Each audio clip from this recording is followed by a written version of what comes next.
So I sit or I stand. So you can sit either here or you can stand by the screen. And it's already recording now, which is Okay. Just chop off the bad stuff. Okay. So do you want to sit here? I'll sit.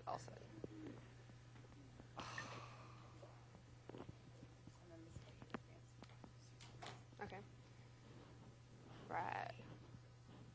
So, hello, my name is Jessica West, and I researched the Nulth healing and medicine practices. So how I started my research was I made a list of questions that I wanted to answer. And my first question was I wanted to know what they thought made them sick. I wanted to know also how they dealt with sickness when it arose.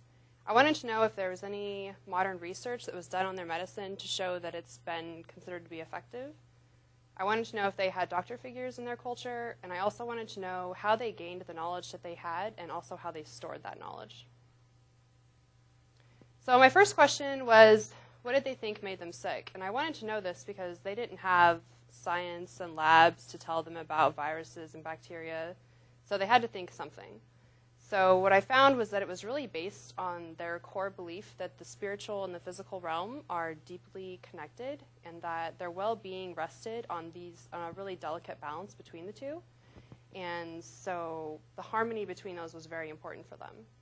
And anytime that harmony was broken or disrupted, you would have resulting illness or other bad things would happen. So I found this article. It was an Arnold and Bruce, 2005, and they used the philosophical framework outlined in the Sawak book to come up with 4 causes of illness in the Nulth culture. They used stories in the book to explain their reasoning, and it was neat to see the same stories applied in a different way, and those stories seem so simple on the outside, but they really pull a lot out of them, and it's that whole idea of there being like a lot of implicit knowledge in their culture. So the 4 causes are these, and the first one is immediate, and that is the simple causes, like you fall off the cliff and you break your leg. The second cause is non-supernatural, and this is observable cause and effect relationships, like if you rub the poison oak tree, you get a rash later. The ultimate causes are non-observable cause and effect relationships, and these are like imbalances in family and community, and it's the whole idea of harmony being really important.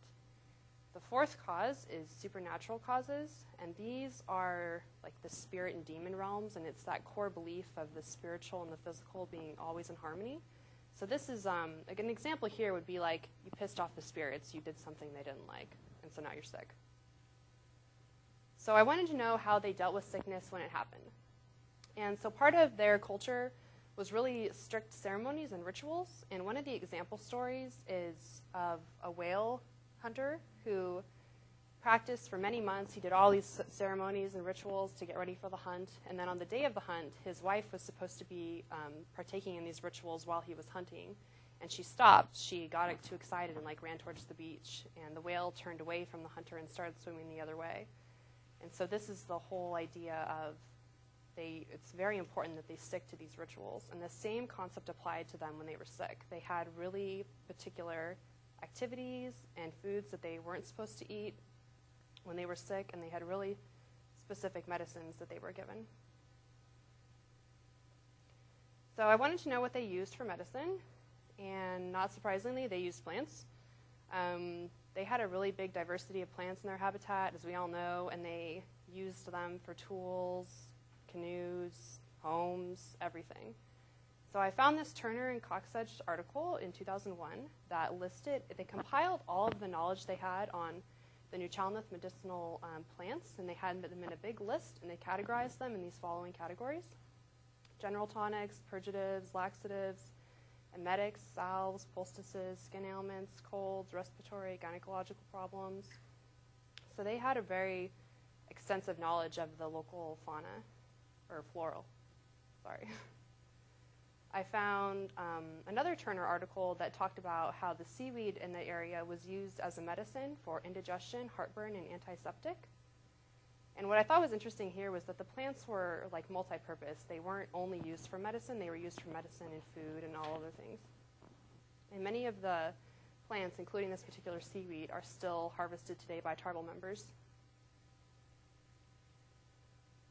So the article that made the list of all the medicinal plants was very long, so I made a shortened list of plants that are probably common to most of the people who live in this area. And you can see that they had like a particular part of the plant and that it treated a particular illness. So this is like a little window into their medicine cabinet. So I started researching some of their medicine to see if modern research has shown anything to be effective. And one of the cool things I found was stinging nettle. They used it to treat arthritis, and I found a 2013 article that also found it to be anti-inflammatory and anti-arthritic. So I thought that was pretty interesting that they had that knowledge. So you're probably all pretty familiar with stinging nettle, and I thought it was really ironic because that's like the plant that you stay away from around here because it has the little hairs on it that are like hypodermic needles, and they inject histamines and other chemicals into you when you touch them. And I wanted to know if any of you guys ate nettle, because I've heard of people eating it like fresh. There's a special way you can like fold up the leaves and eat it, and you can make green smoothies with it and other stuff, which is pretty neat. So another herb I looked at was red elderberry, which is a deciduous shrub. It grows about 10 to 20 feet tall, and it's got these characteristic red berries. The more common one that people are familiar with is I think it's black or blue elderberry, and you can drink those as a tea.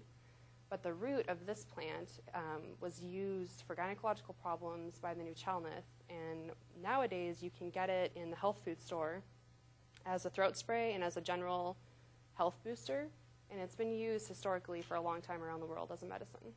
But the berries on this are toxic. They cause something in digestion to turn to cyanide, so you can hurt yourself if you eat the berries, so don't ever eat the berries. It's the roots. The next plant that I researched was Devil's Club. This is a 3 to 4 foot tall shrub. It can get up to 16 feet tall in ideal environments. And you guys may have run into this hiking out here. It kind of tends to like form these really like dense forests, and the leaves are so broad that it makes like a whole layer of understory, and nothing grows beneath it because they totally block out the sun beneath them, and they have these spines all up and down them. And we have one of the densest populations of this plant, and the natives used it for rheumatism and arthritis. And I found a current study that found it to have anti-cancer properties, which that's not arthritis, but I thought that was still pretty interesting that they were able to find that. And the study actually isolated which particular chemicals in the plant had the anti-cancer properties.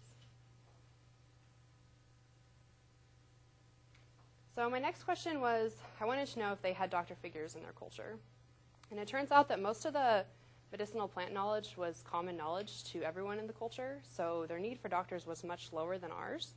And I did actually find a reference in the Sawak book on page 94 of an Ush Daksu, which is a New Chalnuth doctor. And these doctors treated problems that were beyond home treatment, special cases. I'm guessing that they were probably that fourth cause of the ultimate causes when you've like pissed off the spirit world, that those are the ones that they treated. And they were very well respected in the culture because they had this really elaborate spiritual method that they used to gain knowledge. So one of my last questions was I wanted to know how they acquired the knowledge that they had. And my guess was that it was trial and error. You get sick and you go out and eat a plant and see if it makes you better and try to remember for next time. But the natives tell a much different story. So in the Atleo book, he talks about the doctor that I had just referred to out of the Atleo book used what was called the Usumich method, which is a process of really strict rituals and spiritual practices that the doctors or anyone can use to get really close with the spiritual realm. And in doing so, it opens up a whole world of knowledge to them. I also found another similar reference in the Turner 2003 article where it talked about seaweed being used as a medicine. And they talked about the way that the natives supposedly had got this knowledge was a story that had been passed down through the lineages of a man whose wife got really sick, and he went and tried to find medicine for her and couldn't find any for days and days. And so he went on a really long canoe trip. And when he was out paddling, he saw a man on a rock in the middle of the ocean. And the man said, "Hey, come over here." And the man told him to pick this seaweed, dry it, chop it, mix it with hot water and grease, and feed it to his wife. And he did, and she was very soon cured. So the tribe had a huge celebration. And they went and harvested a bunch of this seaweed, and then they continued telling this story on down the generations, and that's how they got this knowledge. So ultimately, their knowledge was acquired through the spiritual realm and not trial and error. So then my next question was, how do they store this knowledge? Because the list in that article was so long, and for that to be common knowledge, that's so much, like even for one of us to remember. And it was really the answer was really based on them being an oral culture. They used those stories, like the seaweed story, and they would use social gatherings where they would get together and they would share new information. And I know we were talking about in class with the potlatch, one of the purposes was to bring in people and give them gifts in order for them to be witnesses to store some new information. So they used memory instead of paper and language to store knowledge. So just to conclude what I've just said, they believed that they got sick because of imbalances between the spiritual and the physical realm. They had specific plants that were used as medicine. Many of these plants are still used today medicinally. They did have doctors for special cases, but most of the medical knowledge was common to them. And they got this knowledge by connecting with the spiritual realm, and they stored their knowledge in stories and social gatherings. And my references and any questions.